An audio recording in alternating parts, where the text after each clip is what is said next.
Bonjour à tous. Donc on a des attentats maintenant qui se produisent, on a des gens qui se font égorger. Alors on va être clair là-dessus. On a un président de la République qui a mis le feu à tous les pays musulmans du monde à cause de cette affaire de caricature.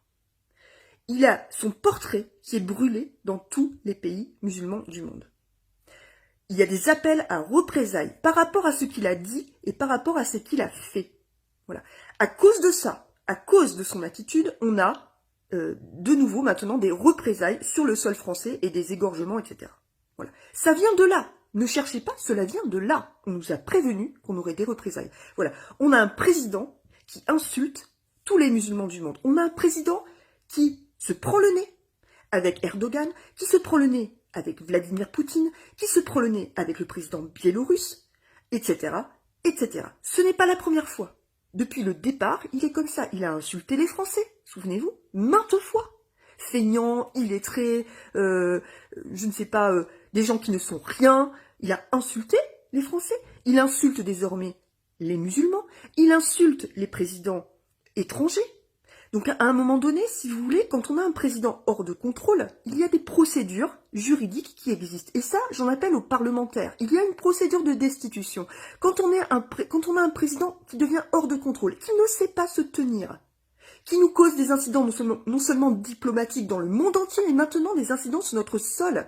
Voilà, il y a des Français qui se font égorger parce que il y a ce problème avec le président de la République. Je suis désolée, à un moment donné, il y a une procédure de destitution qui existe, qui aurait dû être mise en place pour l'affaire Benalla déjà. Hein, on avait déjà un premier aperçu de ce que ça donnait.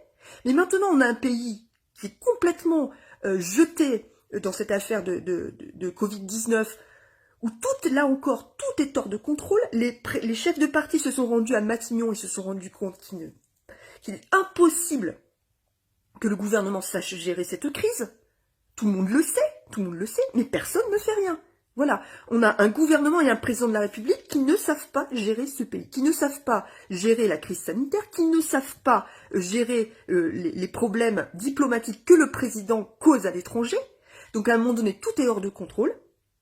Il faut mettre en place la procédure de destitution. Point. Elle a été engagée, on le sait, dans d'autres pays, par exemple contre le président Trump, cela n'a pas fonctionné. C'est une procédure qui existe. Bien entendu, et heureusement, ça n'a pas fonctionné pour Donald Trump. Par contre, elle existe en France, et là, on a des véritables raisons de la mettre en application. Cela suffit maintenant. Il met en danger tout le monde. Voilà, il met en danger tout le monde. Il y a aussi des risques d'attentats sur les églises, hein, sur les chrétiens, donc sur une autre religion.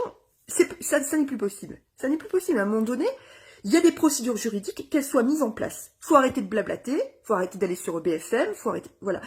Il n'y a pas une histoire de guerre civile, là. Il y a une histoire de quelqu'un qui est à la tête de l'État qui fout le feu dans le monde entier. Et on le sait. Il s'est fait remettre en place par Vladimir Poutine combien de fois ces derniers temps? Combien de fois, hein? Donc, qu'est-ce qu'il cherche?